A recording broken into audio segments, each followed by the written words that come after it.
Hi trainers, today we're talking about Garchomp and how it is after the buffs. And I will have to say, the community feedback for it is not very good at all. I did a poll for it and a lot of you still think it needs a ton of buffs, and we're going to be talking about it. So Garchomp has recently received buffs where its movement speed has been increased and Dragon Rush damage has also been increased, which we'll be talking about today. Sorry if this first part of the gameplay is weird. I actually didn't know I was going to be jungling, and I was a bit flustered in the moment because this is the first time I've played Garchomp in an incredibly long time. Garchomp wasn't a Pokemon that I, like, full disclosure, Garchomp's not a Pokemon that I play, like, pretty much at all. I was aware of its issues, I read community feedback, I've listened to other YouTubers' opinions, and this is also from an outside perspective of someone who didn't play Garchomp that much before. So please, if you're someone who is very well aware of how Garchomp works, and if you're a Garchomp main, I would love to hear your opinions about Garchomp's buffs and what you think it needs, or if you think it's balanced and the reasons why. I would love to hear them in the comments down below. So yeah, I was aware of Garchomp's issues, like, just from an outside perspective, like having a Garchomp on my team, I could see its struggles. I could see, like, and when there was an enemy Garchomp, I could also see the struggles. Like, it was just like the early game is so rough when you're laning. I personally feel like that Garchomp needs to be higher level than its enemies to do well. It needs to be ahead. Even at the same level as your enemies, it struggles in my opinion.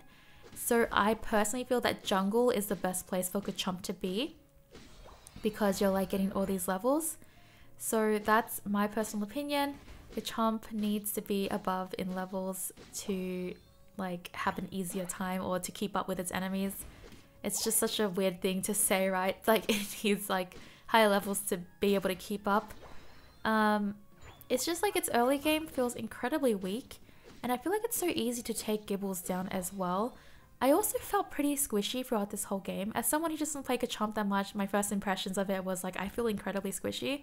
I did gank here and we were able to pull off a pretty good gank, but they were pretty low health as well. So if they were full health, I think I would have lost. I'm not too sure. But look at my health. It's crazy. I feel like I'm just so incredibly squishy for an all-rounder.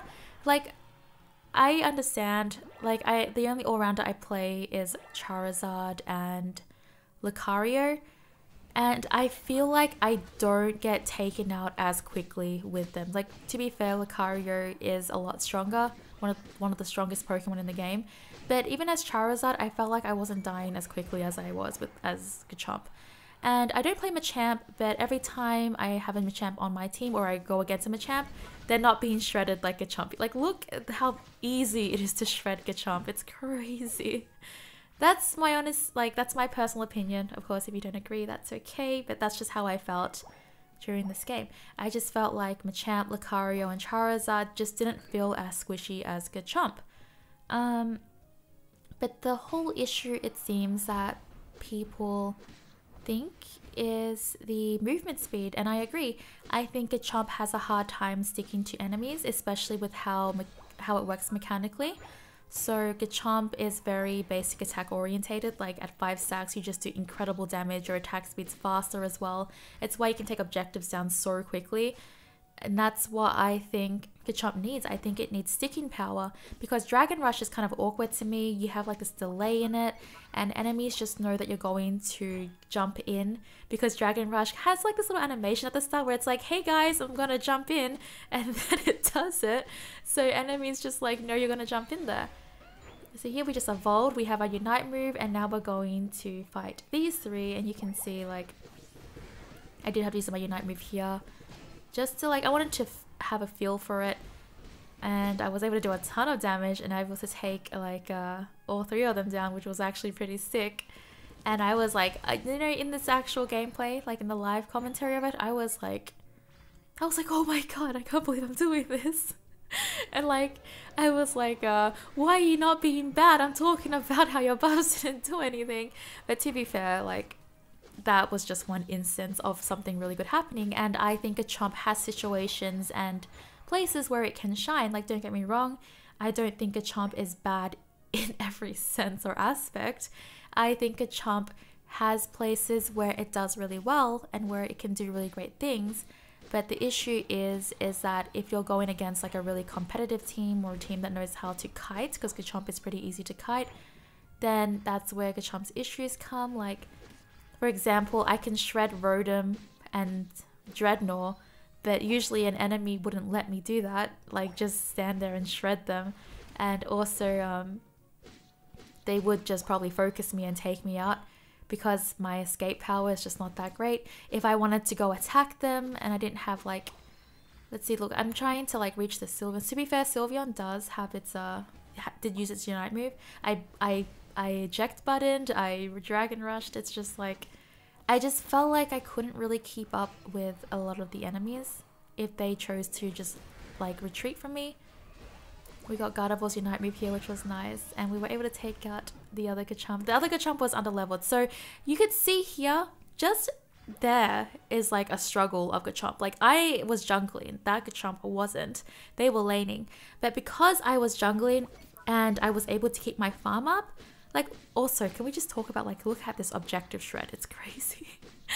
It's so crazy. I was very above level here, actually. Like, it's insane. It's crazy. Gardevoir was like doing pretty well there, trying to keep its level up in its lane phase. I also died to like nothing there. Don't want to talk about it. I don't know what happened. I think it's because I think it lagged or something. I don't know. But Gardevoir's attack didn't show. I think I would have been able to live there if it did show. So my character just died to thin air. Oh wow, Garchomp reached, whoa, Garchomp was like level 9 and now it's level 11. Okay, I think the kill rate got just really increased its levels. But yeah, so that's just my opinion. I think Garchomp needs a movement speed buff. I honestly also think that maybe the stacks should be like buffed as well. So like maybe it should require less stacks instead. Instead of reaching 5 stacks, I think maybe 4 stacks or maybe 3 stacks instead, because like if you don't have any stacks and you're going into a fight, you have to build those stacks during the fight. And I don't think it's like, I think enemies will either just kite you, just run away, or you just won't have like here, I don't have the stacks anymore. I have it now, but I had to use my Unite move here to survive because they would have shredded me otherwise. That's why I used my Unite move, because I wanted to live. Gardevoir also will use its Unite move here, so I took Gardevoir's Unite move. So both my move and Gardevoir's Unite move are down for the Zapdos fight. So I did let my team know that because they were my friends. Three of them were my friends. And I did let them know that I won't have the Unite move for Zapdos, so they worked around that. Just in case anyone thought I was throwing or anything like that. They understand that I was trying to test like how Garchomp is at the moment. So yeah, that was just, it was just a ride, honestly. Like, I did pretty well in my gameplay, but during the whole thing, I just felt incredibly squishy. I just felt super awkward in some of its moves. Like, Dragon Rush just felt so awkward to me to use. It just felt so, like, I don't know how to explain it. Like, so, like, delayed? I don't know. Like, so slow, I guess. So yeah, we were able to like get Zapdos and we're able to win the game. I think they actually surrendered. I mean, understandable, because like once a team gets Zapdos and you feel like it was too much of a struggle to try and beat that, because we did have a lot of points and we took a lot of their goals down already. So they did surrender. But yeah, so that's my thoughts on Garchomp as someone who just doesn't play a ton of Garchomp, but I did want to discuss it with you guys because I would like to learn more as well. Like, I want to learn what Garchomp needs. I want to have more insight, especially from Garchomp players, because like I have this platform on YouTube that I think I could use to like help with like maybe highlighting the issues that players are concerned about with certain Pokemon, and Garchomp has just been in D tier for so long, and I really appreciate that they are trying to buff it, but maybe they're just not buffing the right places. So if you have any idea on what you think the right places are to buff Garchomp, please let me know in the comments down below. I would love to hear it. And if you think it's balanced, I would also like to know like why you think it's balanced too. Like, you know, it's good to have like both sides of the story and things like that. So that's just my opinion. Let me know in the comments down below what you think. Subscribe and click the bell for more Pokemon Unite guides, news and gameplays. Thank you so much for watching, trainers. Bye!